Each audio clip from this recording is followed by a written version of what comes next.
Bonjour ou bonsoir à tous et bienvenue dans ce 4e épisode de Manga Pas de Réflexion. Aujourd'hui nous allons commencer notre épisode par faire l'appel. Alors... Le bon, présent. La brute, présent. Le NS 1 et 2.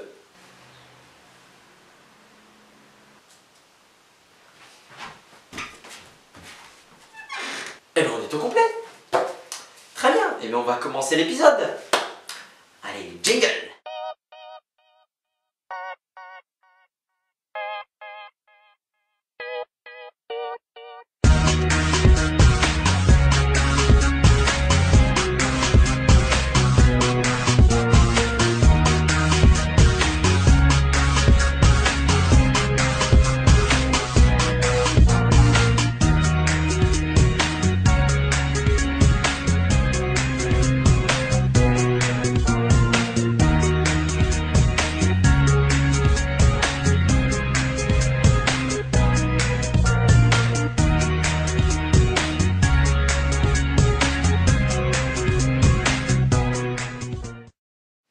Donc le sujet du jour.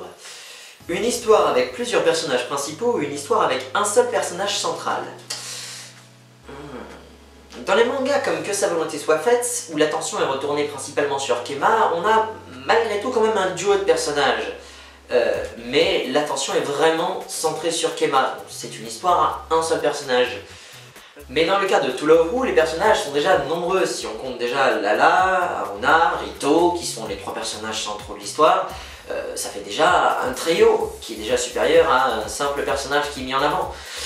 Mais on peut même aussi, si on élargit un peu, compter Yami, Rune et d'autres encore qui font partie du harem de Rito. Quels sont réellement les avantages et les inconvénients de mettre un ou ne pas mettre qu'un seul personnage? Opposition? Je serai le nombre. Et moi l'unité. Je serai une ombre. Et moi je vais me coucher. Parfait. Que le débat commence.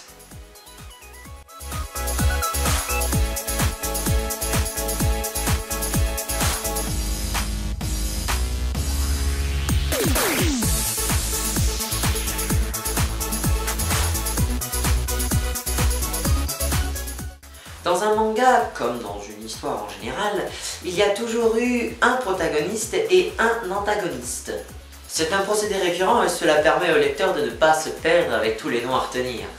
C'est un procédé démodé qui date bien avant notre naissance. Cela fait bien longtemps qu'on a abandonné la notion de personnage unique au profit du nombre. Même dans les mangas, n'avoir qu'un seul personnage et on va vite se lasser de lui, car en une dizaine d'épisodes on aura tout appris de sa vie. Et il restera plus que l'histoire du manga à faire avancer, qui est par ailleurs des fois très liée à celle du personnage. Donc on aura fait tout le manga.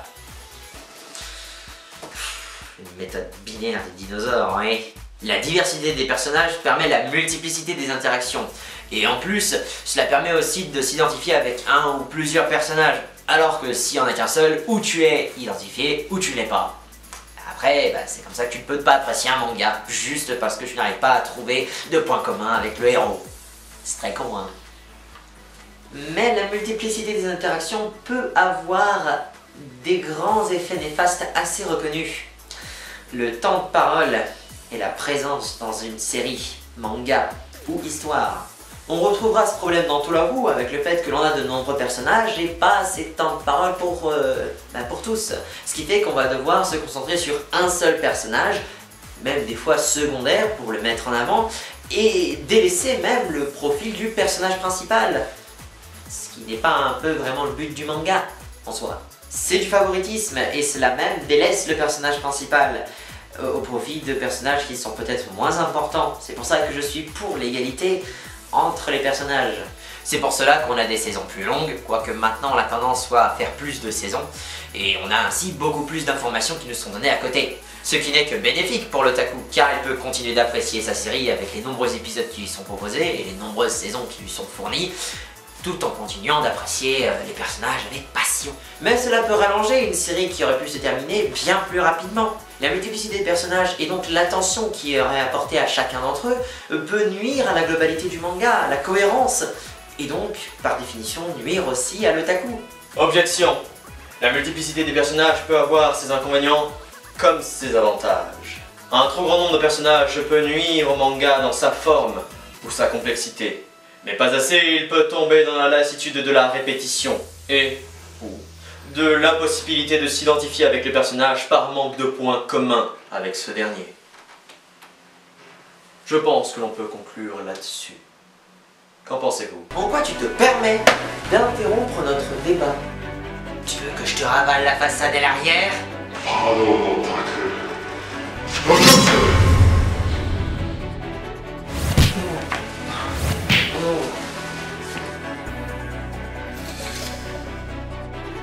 Merci à toi, Darkenes. Passons maintenant aux réponses des abonnés.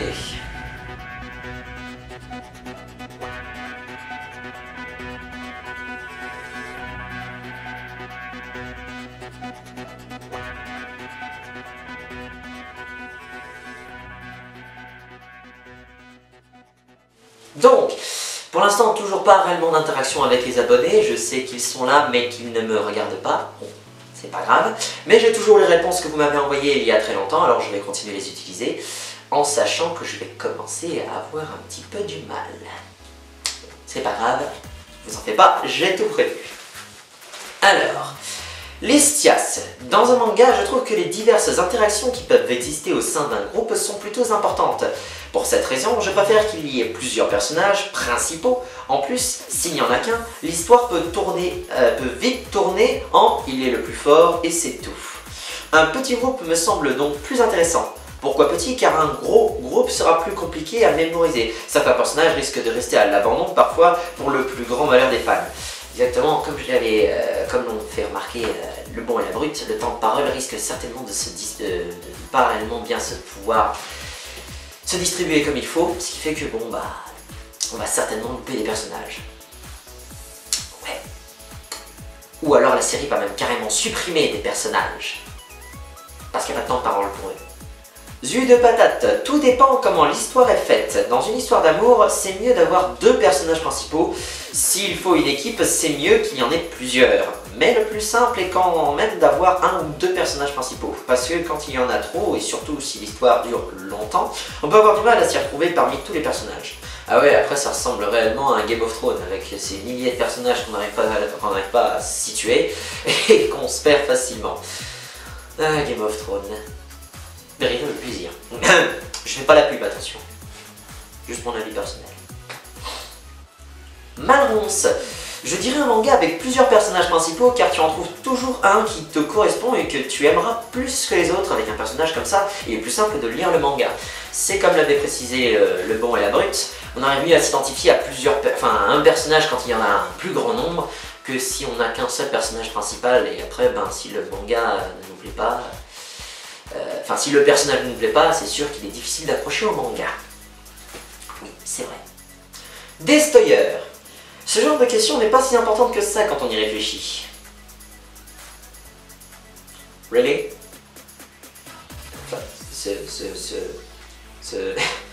Je pose des questions inutiles, c'est ça? Bon, merci. Je me fais troll dans ma propre émission. Génial. Bref. Car si l'histoire est bien tissée, ça reste un bon manga. Néanmoins, la tendance est toujours à vouloir insister sur un héros principal, surtout dans les shonen. Il est bien plus stimulant de s'identifier à un point fixe, surtout si le manga prend son appui dans un univers agité. L'idéal est souvent un héros principal avec des personnages secondaires, mais importants et indispensables. Car le spectateur a plusieurs points de vue, mais peut rester ancré à un point fixe. Cet aspect est particulièrement renforcé sur un manga animé. Alors, de ce point de vue-là, si tu n'arrives pas à accrocher déjà sur le manga papier à un point fixe, je ne vois pas pourquoi dans un animé tu arriveras à accrocher à ce même point fixe, même s'il bouge. Ouais, c'est assez bizarre comme manière de parler, mais je reprends un petit peu ton analogie. Ce point fixe, il faut déjà arriver à voir en lui une une identification qui soit valable. Si tu n'arrives pas réellement à apprécier ce point fixe, même si les points secondaires te permettent de le voir sous un autre angle, c'est sûr que tu vas pas apprécier le manga en intégralité. Donc un personnage avec plusieurs héros peut amener plusieurs choses. Mais bon, là pour le coup, il y a aussi beaucoup de débats qui se mettent en place, vous l'avez vu dans la vidéo, et je suis moi-même assez partagé. Mais là, je remarque quand même que les avis sont assez différents, c'est une question à débat. Est-ce qu'il faut plusieurs personnages? Et j'aime bien le fait que vous ayez enfin des avis divergents. Vous n'êtes pas que des moutons. Bref. Mais hélas, cela dépend de comment l'histoire est tournée. J'ai l'impression d'avoir déjà lu ça quelque part. Tant que je ne me perds pas, que je comprends ce qu'il se passe, que l'histoire est captivante, il peut bien y avoir un héros et s'y faire valoir, ou 10 héros. De toutes les manières, certains personnages qui seront mis en avant. J'ai beau relire cette phrase, j'ai toujours du mal à la comprendre. Est-ce que tu as voulu dire, c'est certains personnages qui seront mis en avant, ou de toutes les manières, certains personnages seront mis en avant de toute manière? Enfin, relisez-vous s'il vous plaît. Bref, pardon. FMA le démontre bien, Edward et Alphonse seront présents même si le récit se concentre davantage sur Ed. Oui, il faudrait aussi que moi j'apprenne à lire, me dira-t-on. Pour le coup, je fais une petite parenthèse sur FMA, le titre s'appelle Full Metal Alchemist. Bon, on apprend dans le manga, ce n'est pas vraiment un spoil. Celui-là qui disparaît. Ce n'est pas vraiment un spoil, le personnage de Ed a pour pseudonyme Full Metal Alchemist. Donc le manga devrait tourner autour de lui. Mais je soupçonne un petit peu l'auteur de vouloir avoir joué sur les mots et le fait que son frère, qui est une armure, est aussi un alchimiste, Full Metal Alchemist, ça joue un petit peu sur les deux tableaux. Même si son frère a aussi un bras et une jambe de métal, ça joue un petit peu sur les deux tableaux. Je ne vais pas détailler plus le FMA puisque j'y reviendrai moi-même plus tard et je ferai certainement un manga pas de présentation dessus. Mais pour le coup, si le manga est un petit peu tourné sur deux héros et non sur un, puisque c'est un petit peu l'histoire de leur tragédie et donc la tragédie de Ed. Certes, non, je vais pas continuer plus loin, sinon ça risquerait de faire littéralement un épisode manga pas de présentation. J'ai pas envie de donner tous les éléments que je pourrais vous donner. J'y reviendrai plus tard. Mais dans l'ensemble, il y a beaucoup de points à détailler et quelques petits arguments que je pourrais venir. On y reviendra. Allez, question suivante. Avec Shokoneko, réponse suivante Shokoneko. Lorsqu'il y a plusieurs personnages importants, on peut s'attacher à n'importe lequel d'entre eux. Tandis que pour un manga avec un héros unique, si on ne l'aime pas, on a du mal à s'accrocher à l'histoire. Voilà, c'est aussi pour ça que c'est un petit peu un contre-argument à celui de Destroyer par la même occasion. Si on a un point fixe, et que ce point fixe, tu n'aimes pas le regarder, tu peux pas suivre les autres points. Alors que si on a plusieurs points fixes, ouais, cette analogie est vraiment affreuse. Si on a plusieurs personnages principaux qui sont des héros de l'histoire, on peut trouver plus une identification rapidement avec plusieurs autres points de vue, plusieurs autres identifications. Après, rien n'empêche de s'identifier aux antagonistes, mais là encore c'est un autre sujet et la question ne porte pas sur ça. Ensuite, et enfin le dernier que je réserve toujours pour la fin puisque c'est mon petit péché mignon, c'est Master Game Destiny qui tient en 4 magnifiques mots. Tout dépend du contexte. 3 petits points. Ouais, ça fait une ponctuation. C'est pas un mot. Ah, ... Voilà. J'attends quand même que tu m'envoies un mail pour me donner un peu plus de réponses sur les autres questions, hein, parce que c'est... Bon, c'est assez court, je dis pas. Ça fait moins de travail, je dis pas. Mais j'ai pas vraiment ton avis là-dessus. Tout dépend du contexte. C'est un peu vague. Trop vague. Et voilà, merci à tous d'avoir regardé ce 4e épisode de Mangapod Réflexion. Nous nous retrouvons donc tout de suite après pour l'épisode qui doit sortir pour ce mois-ci. N'hésitez pas à m'envoyer par mail Le lien est bien évidemment dans la description. Des questions que vous pensez pertinentes pour cette émission.